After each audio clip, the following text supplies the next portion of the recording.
morning, ladies and gentlemen. Welcome to Living with Us. I'm your host, Sharon Mundia, and we're here at Park Inn by Radisson. Now, today's conversation revolves around moving and living abroad. How do you start that journey? How do you start to feel comfortable in a foreign environment? How do you find your space and yourself in a new place? And my guest today has a new book that's coming out that's going to be based exactly on that. Her name is Janet Randi. She's actually a family psychiatric nurse practitioner, but most of you know her as the vlogger. She's also, now I'm going to add author to that. Thank you. Welcome. Thank you so much for having me here today. I'm so happy to be in Nairobi, actually. Yeah? And I know you just flew in. Yes, Saturday night I came in. Yeah, so thank you for coming here bright and early. So I'm curious to know a little bit about your journey. I know for me, growing up, I remember the idea, the concept of moving to another country, and more specifically, America, was like you're hitting the jackpot. And green cards were like, oh my gosh. So I'm curious to know, was that ever your wish, or something that you sort of hoped for yourself? To be quite honest, growing up, I didn't think about it. You know, I didn't grow up in Nairobi, so I wasn't even that exposed, to be quite honest. But then when I finished high school, I met a Catholic priest. Okay. And he happened to have come from Boston. Okay. And he came with some pamphlets from, I think, Clark University in Boston. Okay. And he talked about it, and that's how my interest began. Oh, after high school. After high school, I met this priest, and that's how I started thinking about the United States. Yeah. But before maybe 16 years old, it's not anything that crossed my mind. Okay. Yes. So what was the next step for you? Did you actively start to pursue that at that point, or? So after high school, I went to the University of Eastern Africa, Baraton. It's an international school. And then there now my motivation continued. I had so many international students I met, plus, you know, lecturers. And they kind of started exposing me to the outside world. Okay. And so the idea of America started coming in. Uh-huh. Now after graduation, I started hearing how people need nurses outside the United States. And so I started going on the United States. Actually in the United States, yeah. So I started hearing about that more often, and then I started doing my research. And were you studying nursing? I did nursing at Baraton. Okay. So I had my first degree in nursing from Baraton University. In fact, those days we didn't have degrees in nursing. Yeah. When we used to go to Kenyatta Hospital, people were like, who are those? Because most nurses used to go to MTC. So we didn't even have nurses. Baraton was like a pioneer university, actually, East and Central Africa. Yeah. So it was kind of very difficult to blend in. Okay. So it was easy when most of my teachers were from the United States. So it was easier for me to understand. When I'm talking to the teachers, I knew what I was doing. Yeah. When I came to the Kenyan hospitals, it was kind of a challenge. Yeah. Okay. But these days I hear most universities are offering nursing at a degree level. Yeah. So what was the next step for you after that? So I did my research, but one day the agents came to Nairobi. Okay. And it just happened that I had been reading, so it was easy for me to understand. So and reading about nursing and moving to the United States, okay. Because I heard that nursing in United States, Britain and Australia, you know, it was kind of a hot cake by then. Okay. So this agent came here and they were recruiting, and I did follow up with them, but finally the last one that came, I left information. And when he went back to the United States, they started communicating to me. And this was an American agent? Yes. And they were coming into Nairobi. And people need to know this, they actually come. Oh. So for people who are listening to you viewers, yeah. Yes, they actually come. So they were coming were they only scouting for nurses, or were they looking for people in other fields? At that point, they were looking for nurses. I will throw in information technology is a big deal in the United States. Yeah. So I'm sure they are looking for such talents. My specialization is in nursing, so I can only talk about nursing. Yeah. And where were they coming when they're looking? And I guess I'm asking also because how do you know that they're coming? Someone stops you on the street and claims to be an agent. So where did they come, and did you ever question whether they were legitimate? Yes, I did question, but you know, most of the time I used to follow people. I'm that person who goes and gets stuff. Okay. So I used to follow people that have been in America and they have relatives in America. Yeah. So by the time I meet them, it's a point of reference. Okay. These days, the internet is here. Yeah. So you can read about them. And for me, I advise people is you have to know the processes yourself. So when the agent is talking about it, you see the information is matching. Right, So right. you can't just go green. Okay. Yeah. So he goes back and he starts communicating with you. Exactly. And what were the requirements at that point? So the requirements, so this is a very complicated question, but I'll try the best way I can. Okay. So for you to work in the United States, you need a license. Right. Those days you had to do the nursing exam in the United States, nowhere else. Okay. Or in the island of Guam. Okay. Okay. So what my agent did, to be quite honest, I went to the embassy and asked for an F1 student visa. Okay. And the embassy gave me a visa on English as a student, English as a second language. Okay. So I got a visa. It was for 6 to 9 months. Okay. And I went to the United States. As soon as I reached there, I was a nurse. I registered for the exams, American exam. Every nurse in the United States, registered nurse, has to do an exam called NCLEX. So when I passed the NCLEX exam, they gave me a license in the state of Nevada. So when I got that license, then the ball started rolling. Because once you have the nursing license, right, the agent gets a lawyer for you, and the lawyer goes to the immigration and say, hey, we have a nurse, there's a need for nurses. Can you change her visa from student to green card? Right. So when they changed the visa to green card, then in that process, I stopped going to school. Okay. And then I just had a work permit, and then the hospital sponsored me for the green card, and I worked for them for 4 years. Oh, wow. All right.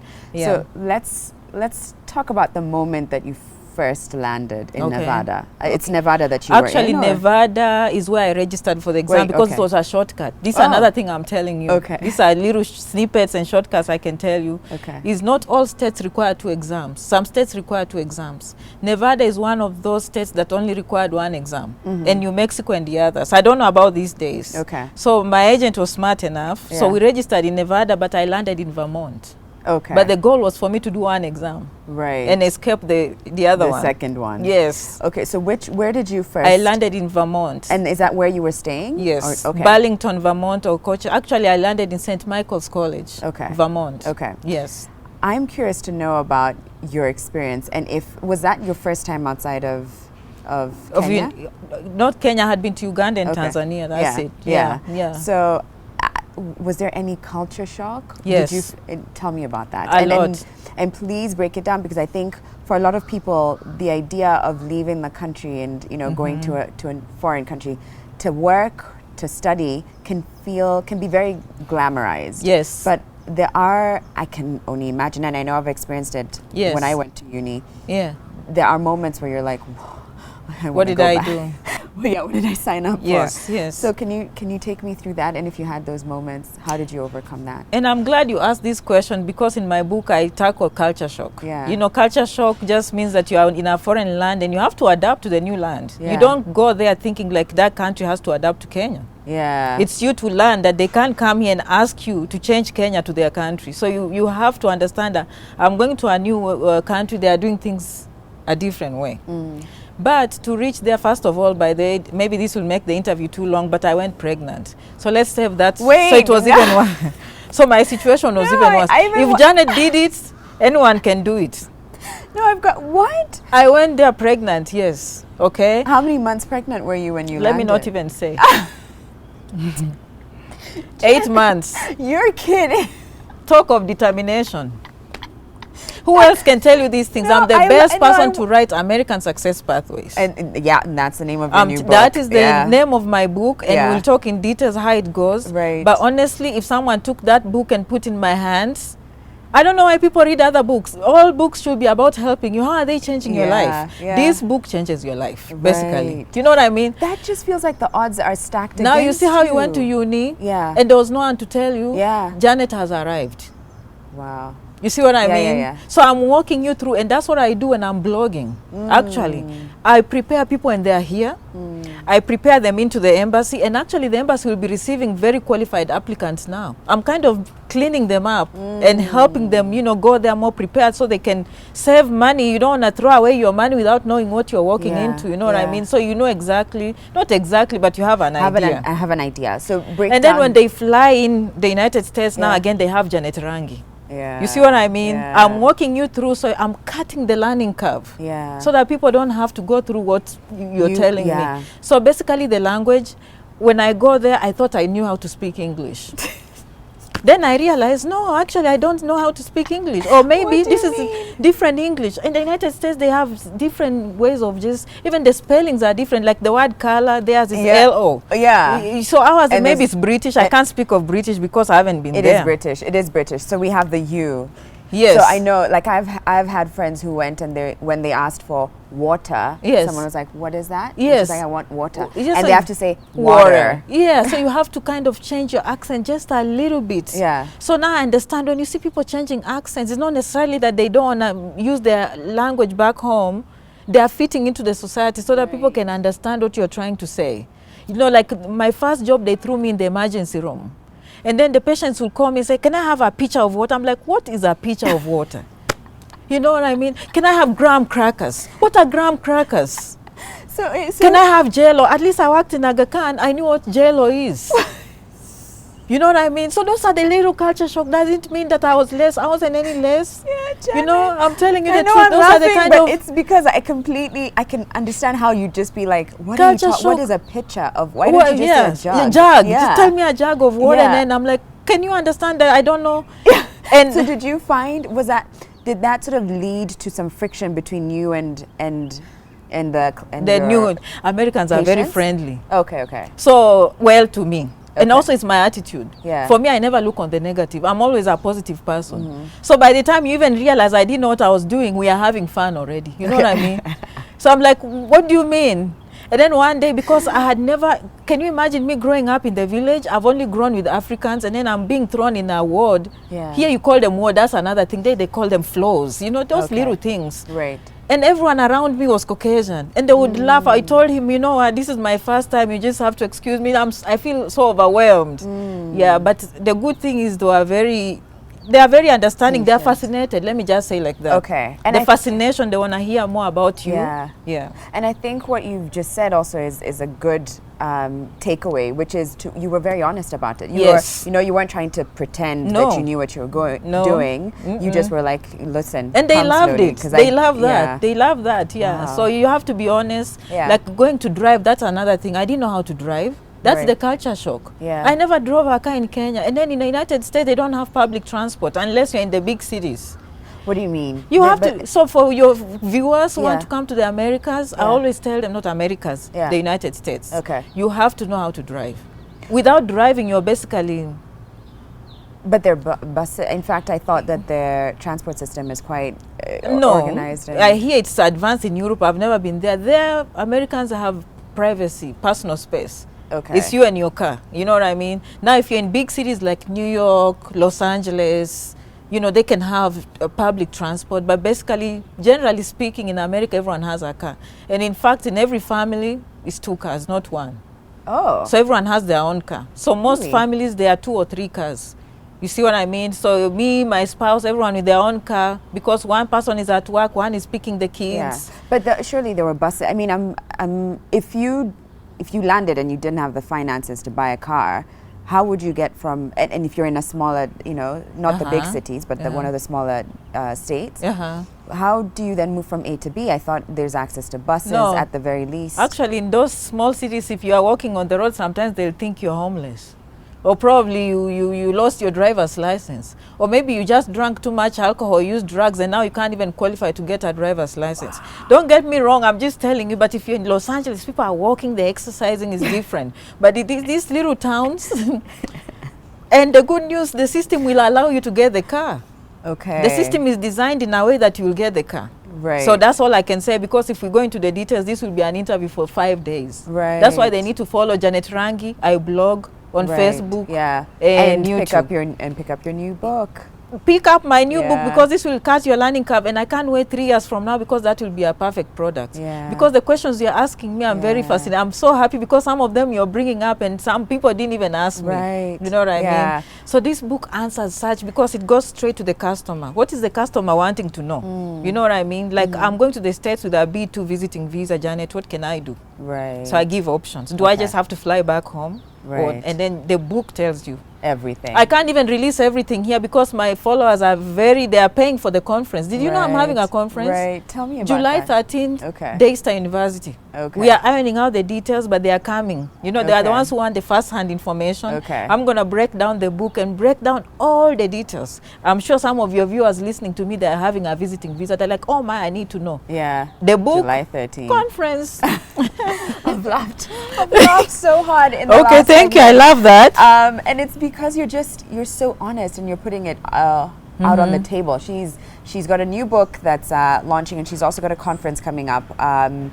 13th of July 13th, where, yes. and in both the book and the conference, she's just detailing what her experience was moving to America and giving you everything that you need to know so that you don't take, X amount of time. If it can be reduced even by, however much, she's offering you all the details. Exactly. And we've got her on the show, which means I'm going to ask her some extra questions. Ooh, for our well, viewers. good. Yeah. So before the break, you were taking me through the moments where, there was so much culture shock. Yes. How long did it take you to overcome that?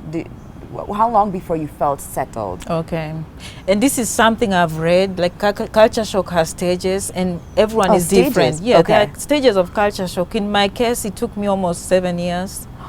Now, I have to define that. Okay. During those 7 years, of course, I was working and life was going on. Yeah. But I was not accepting my new home. What do you mean by that? Because now I had to make America my new home. Yeah, And yeah. it was taking me long. Okay. So basically they say the first stage is excitement stage. Okay. Oh wow, look at this, the nice cars, the light, look, the nice roads, wow, look at the people. I can't wait to meet the people, you're excited. Yeah. Then you move into adjustment stage. Now you're realizing, oh my, there's no gully. Where do I shop here? Yeah. Okay, they drive on the right, we drive on the left. Yeah. Okay, what did I do, like what you're saying at uni, like what did I sign up for? But you're adjusting, okay? Then later on you move into the final stage, which is acceptance. And that acceptance is what we want everyone. Around the second stage is where people get depressed. Okay. People get some depression. Did you experience that? A little bit, yes. Okay. Because it's cold also.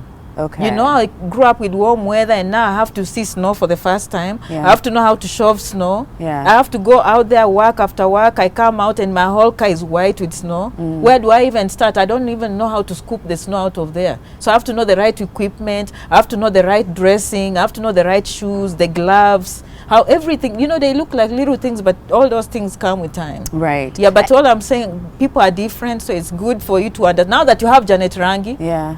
your adjustment stage should be as short as 6 months. Right. Right. Because they don't have to Move go through. quick to acceptance. You've moved Yeah. on. You went and lined up for a visa. Everyone wants that visa. Why are you going there to complain? Okay. Was your daughter with you at this time? No, Or was actually that- it's my okay. son. Oh, sorry. it's your No, I son, have yeah. a son and a daughter. Okay, okay. So my son now is 15 years old. All right, Okay. yeah. That time he was with me, and raising my son was a challenge. So that's why my adjustment stage took too long. You Right, see, here yeah. we have a lot of help. Yeah. But there we depend on daycares, and sometimes we have some, especially like in our community, we have Kenyan mothers that come to visit their kids in the United States, Right. who are citizens, and we use them too. Because they are just at home, so we can drop our kids in the home and then they take care of their kids, our kids, and they teach them some Swahili or something like that. So there's that kind of help. If there's no help from Kenyans, then there's help from the American, they have daycares. So for me, I used to work in New Jersey, Okay. but I used to live in a state called Delaware. On the East Coast, their states are very little and they are together. Okay. There's good road network. So I used to live in Delaware. So in the morning, I'd wake up with my son, drive to Maryland. That's where my babysitter was. Drop my son in Maryland. How long is that distance for We are people? talking about 15 minutes. Okay, 15. And then go to Maryland, and then in another 15 minutes or 20, I'm in New Jersey. Okay. Okay, then I work, and then in the evening again, same trip, New Jersey, Maryland, Delaware. Wow. So that's why my adjustment stage took too long. Yeah. I was a new mom. First of all, I'm not accepting that I'm no longer young. Now I'm becoming a mother. So I'm mixing motherhood, mixing new Career, country, yeah. new career, new environment. It was too much for me. It was Yeah. overwhelming. So how did you overcome those moments of depression? Those moments where you start to think, wow, food doesn't taste the way I like it, or I can't find ugali, and I'm tired of this accent, and Yes, so for how the did most is you have to meet people from your own country. Okay. Those weekends are very important, meeting people from your own country and talking and entertaining yourselves. Yeah. Unfortunately, many people end up with alcohol. People end Okay. up drinking alcohol thinking they're having fun, but really they're treating depression. For me, Right. I didn't even know it was depression. Now that I've done psychiatry, Yeah. I know it was depression. Depression is just a mood disorder. Yeah. And it doesn't have to come with sadness or crying. It's just changes in mood. Right. Anger is one of them. Irritability is one of them. Like when I'm walking here in Nairobi, I see everything. I can just listen to you and I diagnose. Yeah, but people don't take mental health seriously. Right. But that's for another day. Yeah. Yeah. I mean, I agree with you. I think, it's important to note that there's more and more conversation taking place around mental health. Good. And we're trying slowly to destigmatize Yes. it the more we talk about it. Yeah. But we have a long way to go. Yeah. A long way to but go. I didn't get treatment. But when I went back to school, now something kept on pushing me towards it because I knew there was a problem I had at that point. Yeah. And I'm glad when I went to school, it has really helped me because I've learned a lot about the medicines and the therapies. Yeah, right. You know what I mean? Right. Yeah, so I don't have, like major depression. Mine you'd call depressive disorder. That's situational. Okay. It's not something that is me, so I can't tell people I have depression for now. Right, No, right. I don't have depression. Okay. So would you say that the grass is always greener? And I'm asking this for the people who, again, growing up, I remember the green card was, Yes. I mean, the holy grail, the Yes, ticket, the yes. golden ticket. Yes. And then at some point, that sort of disappeared, and there was not that much excitement. I remember people just being more excited actually about Kenya and exploring the different Okay. work options. Yeah. So would you say for the people who still have that kind of Yeah. interest in moving to the United States, Yes. is the grass greener, or how would you Honestly, respond to that? all over the world, not just Kenya, everyone knows the United States to be a beacon of hope. And that is true. And the green card is the best visa you can always get because it moves you closer to citizenship. So the benefits are much closer, and if not all of them, apart from voting, you can't vote, but everything else basically you enjoy. Now it depends how you're going to use that visa. If you Okay. use it the right way, and I talk about it in my books and everything, if you use the right way, yes. Personally, if I was to give an example, when I was a nurse here in Aga Khan, in the morning I would walk there and I see doctors coming in and pharmacists driving big cars. Okay. And I used to wonder, when will mine come? And then I'm earning 23,000, so you do the math. Right. Now I drive a Mercedes Benz, okay? I've driven a Touareg, not showing off but No, but I'm glad that you're saying people on my that, page yeah. know I talk like this. Yeah. Okay, for your new viewers, they'll have to get used to me. It's part of the motivation. No, but I love But that. you get the I love point. that. You Yeah. see what I mean? Yeah, yeah. So you look at yourself, and if you go with that positive attitude and know that if the whole world knows that this is the Right. beacon of hope, there's something. Yeah. But I've met people who come there and they're like, no, this It's is not for me. them. So do you They think come back, and that's okay. Yeah, that's what I was going to ask. That do you Yeah. think that this would sort of it works for some people, and for some people it just can't? Yes, based off some of people just can't, and for me personality it's personality. It comes to you as Okay. an individual. Okay. Or lack of information. Okay. Yes, and then also you don't have people to take you through the new system, so you can start early. By the time you realize it's like 5 years, and some people say, what, 5 years, 7 years, what can I do? It's kind of too late, and then it's hard for you to roll back. But even if with those 7 years, if you start, you'll be okay. Okay? All right. So, and those opportunities are there. I talk about them in the book again, but basically it depends on you. Okay. Yeah. So let's go back a little bit to the agent. Okay. And I'm sure that there are fake agents as well in the Yes. market. How would you have any tips on how to spot someone who's fake from the real deal? Yes, and you're asking the right person. Honestly, I've been doing this for almost 3 years, and I've gotten a lot of information in the inbox. How people get, people have been conned. People have been scammed out of thousands and thousands of dollars, up to 300,000 shillings, Wow. 180,000 shillings. Yeah. So the internet is full of scammers. Yeah.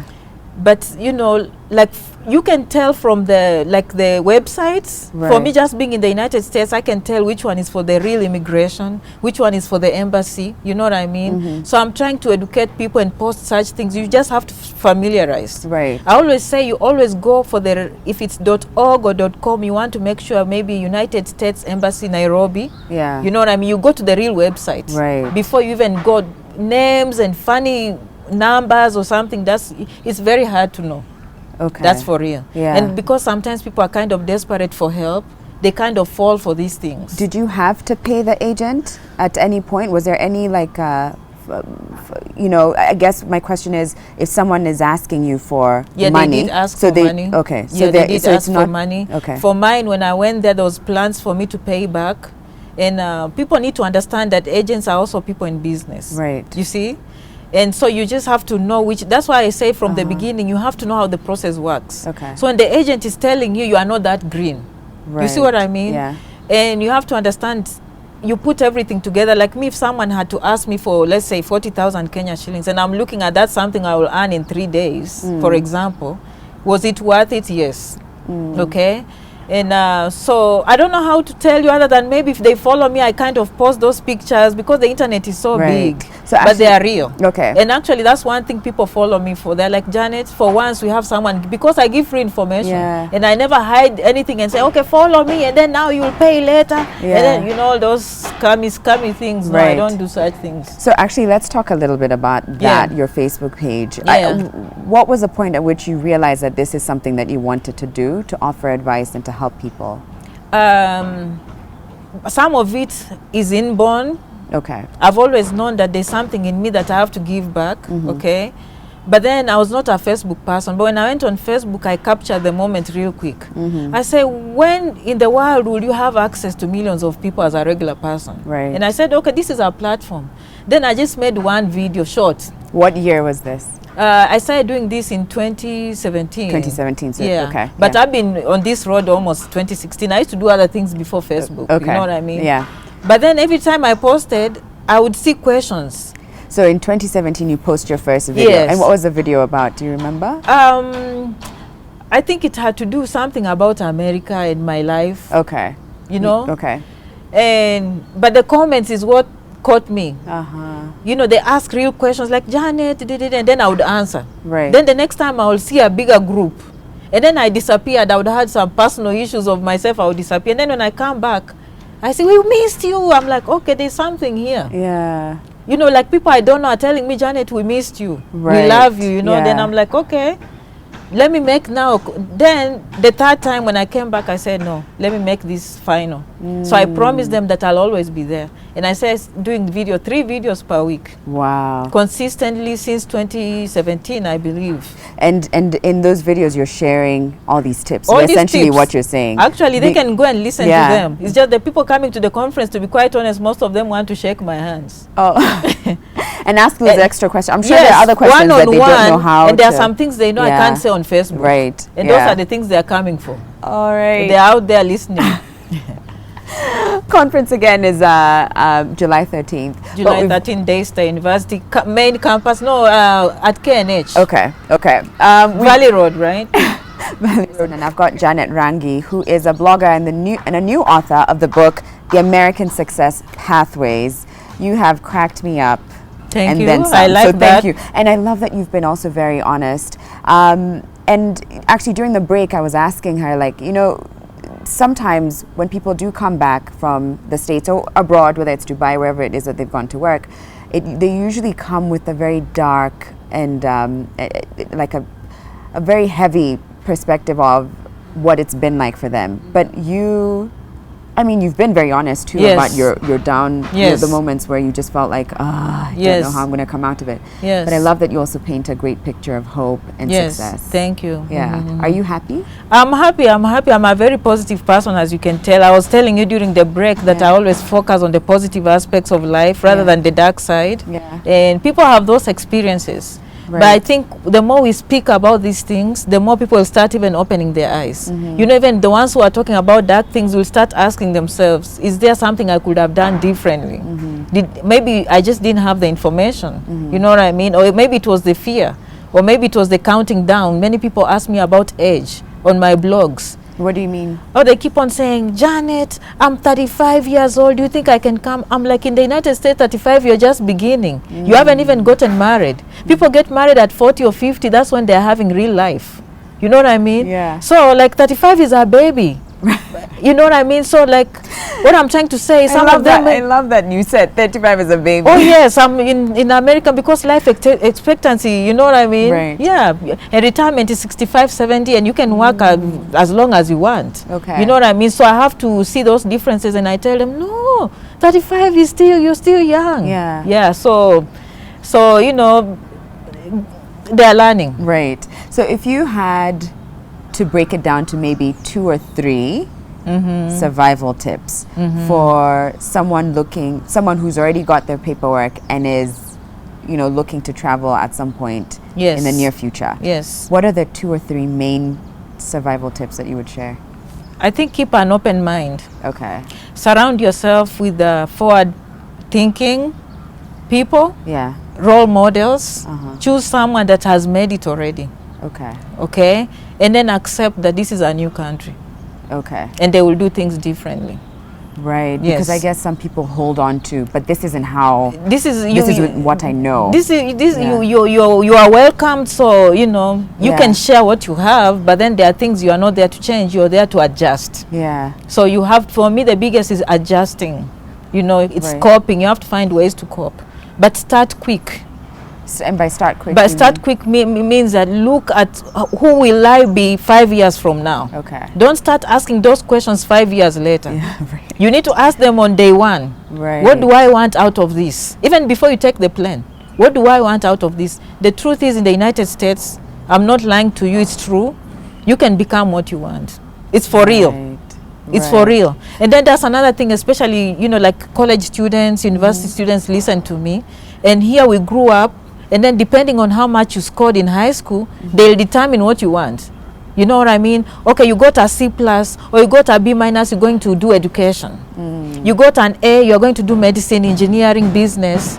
But in the United States, you change. Right. So I tell them, you know, you come, when you are in the United States, then you get to change to whatever you want. Right. Yeah, so if you wanted to be a pilot, that's what, when people say America is a land of a beacon of hope, that's what they mean. Because when you go there, you can become a pilot for real.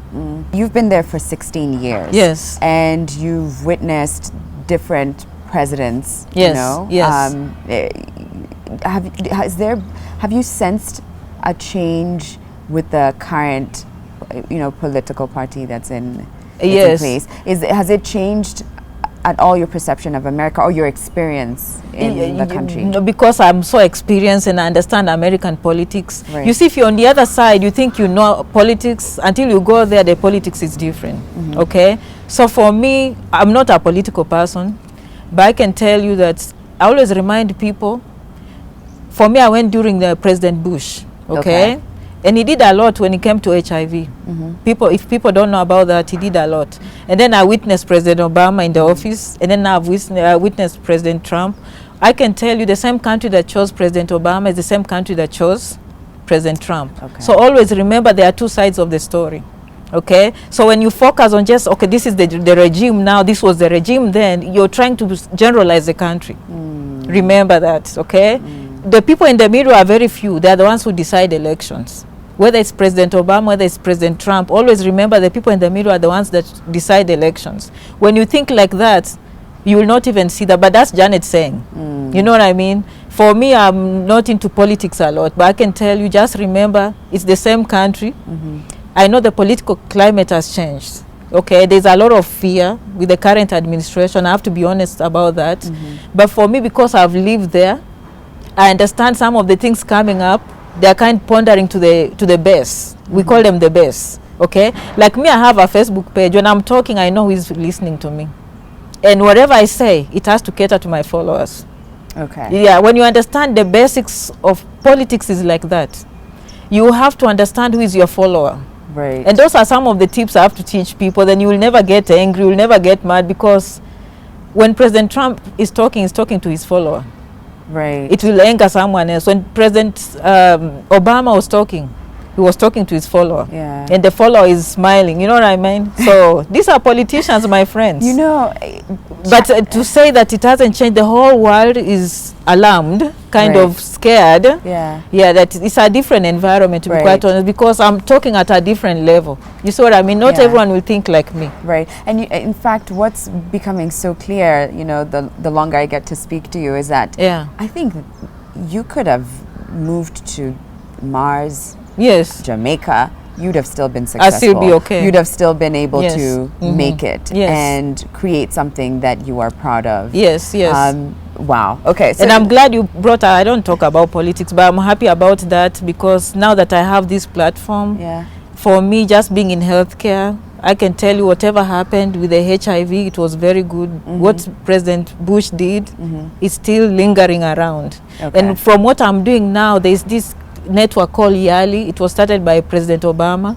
And he encourages young Africans to be entrepreneurs, and they sponsor them to go to the United States and then hopefully bring back some of the things they've learned. Okay, so I have to mention some of the things that I've picked up. Let's hope that I'll pick something from President Trump. But they are still running the YALI network. The YALI is still active at the White House. YALI network. It was started by President Obama, but it's still current. They're still recruiting. So you've talked about, you know, how they're, you know, trying to empower the youth, and then hopefully that they will come back and then bring those skill sets into the country. Do you ever see yourself coming back? Yes, like now. Can you imagine? I took the plane and came. Not to visit. Coming to, do you ever see yourself relocating? I haven't thought about that, but I don't see why not. Right. You know, this will always be home. This is my home. Okay, but I was adopted. Right. You know, I was adopted in America. And they kind of, I like it there too. You see what I mean? This is home. Okay. This will always be home. Because they, even if I talk, they'll always ask me, where is your accent from? So they know I'm not American. As much as I have a passport, obviously my accent will always kind of tell them, she's new. Right. Yeah. So let's talk a little bit about American Success Pathways. Yes.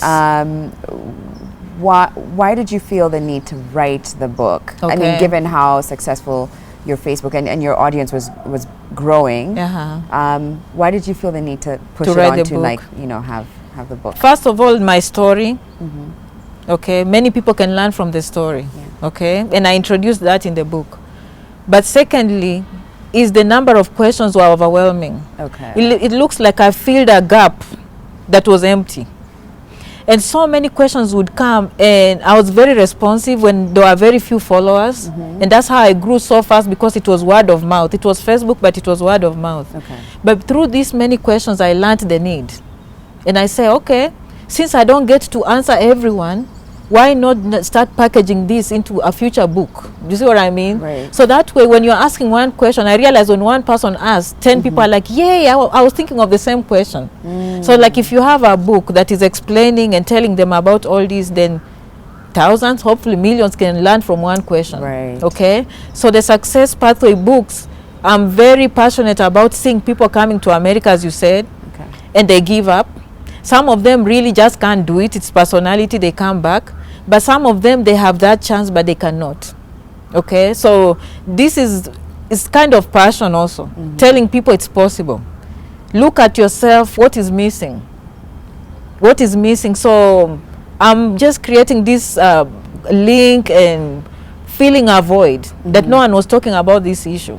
You know, to be quite honest, it's possible, but people need to know it's possible, but how?